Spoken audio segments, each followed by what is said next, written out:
Series on FX, presented by John Deere. Race number 2 for the NASCAR Busch Series. We'll let you have a look at our starting lineup, the Castrol starting grid, as it scrolls across the bottom of the screen. Now, since Johnny Benson has to go to the rear for that front spring violation, the inside row moves up. David Green will actually start from the inside of the front row. We'll let you have a look at the starting grid as we do a little business and update. Mike, last year owner Richard Childress won the Car Owners Championship with the 21 team. During the winter, he swapped his 2 and 21 teams. Ron Hornaday kept the AC Delco colors and his number 2, but now trying to win the driver's title with crew chief Butch Hilton. Butch told me they made 3 30-lap runs, just seeing what this tire will do here at the Rock. Very, very pleased. He told me the car's not a rocket ship from the get-go, but it is at the end of a long run. To Steve Burns. Hey, Matt, Jason Keller has a lot of experience here, making his 23rd start. He also has a win, and he rolls off 5th. That's the good news. His crew chief, Wes Ward, new to this team, is concerned about tire wear on the left side of the race car. They changed the gear this morning, and Wes is hoping that the practice this morning that the Nextel Cup cars had laid down enough rubber to fix that problem. To Jeannie Zelasco. Well, Steve, 2003 Busch Rookie of the Year, David Stremme, may have lost his stripe, but he has not lost his momentum. He finished 6th at Daytona. He rolls off in the front row today, and you better believe he says he's compared notes with his teammate today, Jamie McMurray, who'll be pushing for his 4th win at the Rock. Dick? Strategy can play out in many ways here this afternoon. Here is one of those ways. Most teams have set their race cars up for long runs, but a few are better on short runs, better than the other guys on fresh tires. So watch for the end of this race. If we have a caution flag with 10 or 20 laps to go, one of those guys who we haven't heard from all day could win this afternoon. Thanks, Dick. 1981, these cars first ran here at the Rock. Dave Marcus, the winner. David Pearson, the following year. Dale Earnhardt, Sam Ard, the first 4 winners of this race. But Darrell, only 5 times since 1981 has this race been run, and at an average speed of over 120 miles an hour. Cautions and all figure in. Yeah, it's just one of those 1-mile racetrack, and also the other thing that's difficult is to make a pit stop under green and not lose 2 laps. So that makes racing here a little bit tough on the crew chief. Pace car is in. David Green will bring them to the green flag for 200 miles. He would love to win this fast lap on turn 1, come back to lead that first lap, and go ahead and get those 5 bonus points out of the way for leading the lap.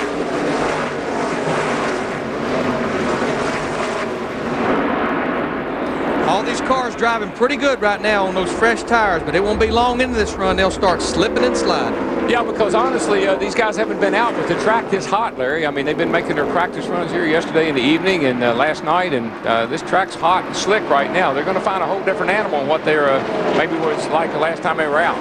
Yeah, last night when they had their final practice, the track temperature was down in the 60s and low 70s. Started this race right at 82 degrees. And that do make a difference. David Green leads from the pole. David Stremme, Jason Keller, Johnny Sauter, Casey Kane, the front 5.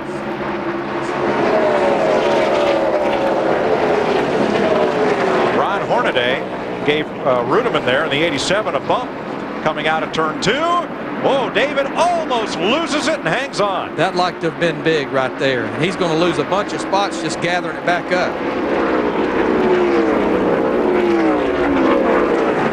Already starting to see some of these cars move up the racetrack. Yesterday in qualifying, fast way around was right around the bottom. You move your car to where it feels the best now.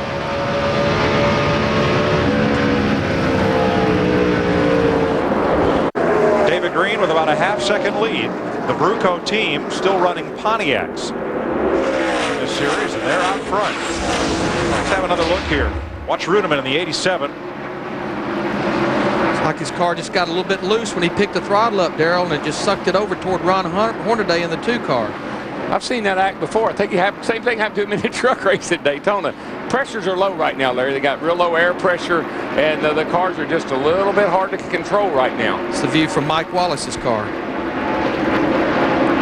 Now, Johnny Benson dropped to the rear. He was credited with winning the pole, and he's now climbed from 43rd to 33rd in the yellow freight number 1. He's been getting about 2 cars a lap, but the closer he gets to the front, the harder it's going to get. Plus, right now, Darrell, we've talked about tires. He's really having to drive that car hard right now and really using up his tires early.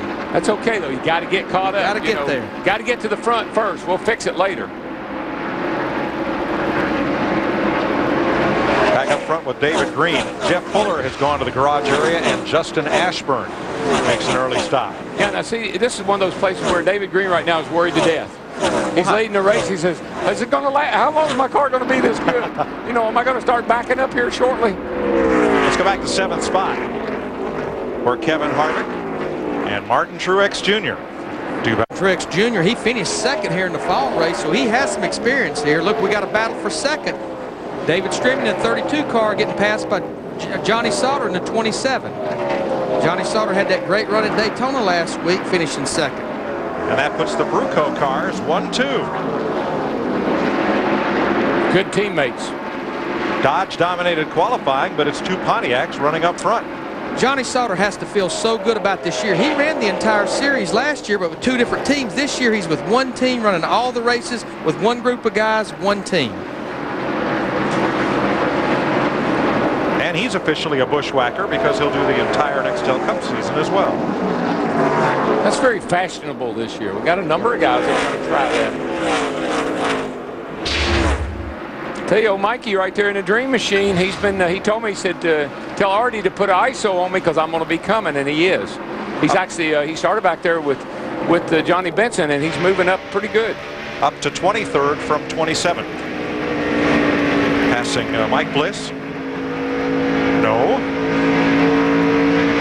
Battling Mike Bliss. Scaring Mike Bliss. Now, he has a clear view out of that windshield right now, but Darrell, you know, as this race goes on, a lot of sand, that windshield will start getting sandblasted, the sun starts setting in turn 1, that view won't be near that clear here near the end of this race. Yeah, that's one good thing about a shorter race here. At least you don't get it all the way setting in your eyes as it goes into turn 1. Teammates? What teammates? Here's battle for the lead among teammates. I want to lead, baby. Johnny Sauter, he wants to get those 5 bonus points for leading. Uh-oh, Stremme. He was running in 3rd last time by, but he's in trouble. Coming to pit road, it looks like. Yeah, and not very fast either, as if it's pretty terminal. Helmet cam on David Stremme. So we can see him as gauges. Thinking that tack is dead. Don't sound like it's even running. He's just coasting. He's trying to fire it. That's when the crew chief says, are you sure? Jeannie? Well, Stremme just came on the radio, and I don't know what to say. It's just dead. It's not going anywhere. It's not even cranking. New leader is Johnny Sauter on the right of your screen. He's passed his teammate, David Green. Puts the Kleenex car out front.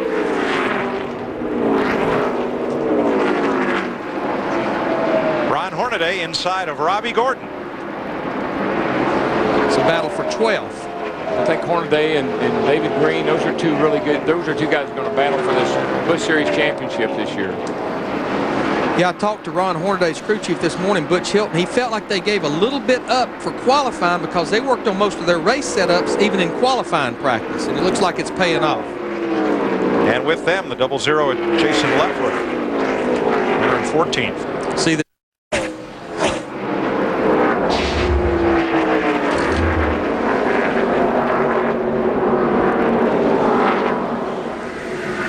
David Stremme, a lonely man on pit road, trying to get refired and back at it. Johnny Sauter leads David Green. This is the NASCAR Busch Series on FX, presented by John Deere.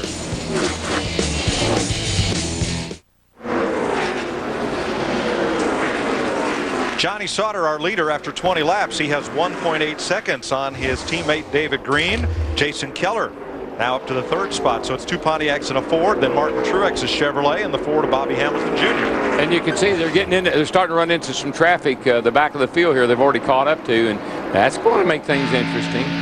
9th place here. been watching Kevin Harvick in the 21 car. He's been running the high groove at both ends of the racetrack since about lap 5 or 6. Yeah, it's getting that's kind of becoming the groove of choice. Everybody seems to be sliding right on up there. You don't necessarily go up there, you just slide up there. Battling the 14 of Casey Atwood and the 5 rookie Kyle Busch. Atwood with a look underneath Harvick, taking the short way around. Does it work? It does. Truex in the 8 has caught Jay Keller. This is for 3rd place. Steve? Well, Mike, Jason Keller's crew chief Wes Ward changed a gear this morning.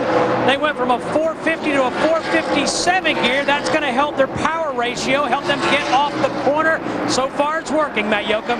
Kevin Bonomanian, Martin Truex Jr.'s crew chief, told me they still haven't figured out the short run yet. The car is excellent on long runs. They finished second here and second at Homestead last fall. The car, though, excellent on exit, but Martin says it could be a little bit better in the center of the corner. Bono will fix that on their first stop. Dick?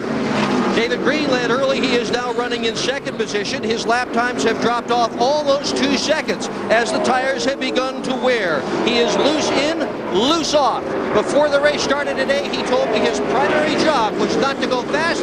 It was to save the tires under his race car. Slow down the front straightaway. He's taken his car to the backstretch pit area. And again, because of a limited number of tires that the Busch Series allow these guys to use, you do have to absolutely have better tire management than you have to have tomorrow in the Nextel Cup race. And just to follow up on that gear change in Jason Keller's car, that was kind of a compromise with the crew chief last night. You heard Dick Bergman talk about how much the pace slows down. When the pace slows down, the RPMs go down, so you have to put a little bit of a lower gear in to compensate. As we see Truex in the 8 car, he goes by David Green for second place. He's a neat story. His dad won a number of Busch North races up at New Hampshire International Speedway. His granddad was a racer, so he's a third-generation driver. Got to be an interesting story on how a racer from the Jersey Shore caught the eye of DEI. Yeah, well, this is the junior series. This is Martin Truex Jr., Ron Hornaday Jr., Dale Jr. It's a junior everywhere. Tell you what, who is everywhere back there in 4th place? Bobby Hamilton Jr. in that 25 cars. I walked through the garage area this morning and asked all the guys, who do you think you're going to have to beat? A lot of people pointed to that 25. He takes the from Jason Keller in the 22. Yeah, there's another junior, Bobby Hamilton Jr. And that's actually for 4th place. Here a junior, there a junior, everywhere a junior.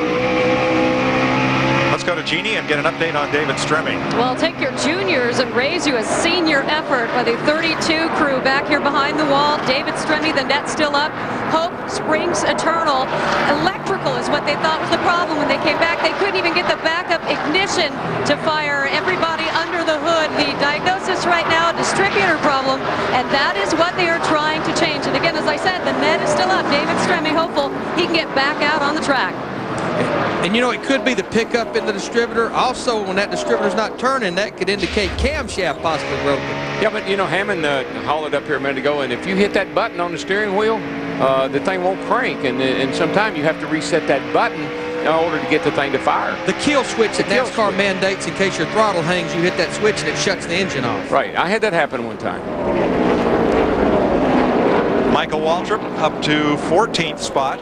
Now chases the 00 of Jason Leffler as he moves around a lapped car. 29 laps complete in this 200-miler at the North Carolina Speedway. Johnny Sauter, Martin Truex Jr., David Green, Bobby Hamilton Jr., and Greg Biffle are now the front 5.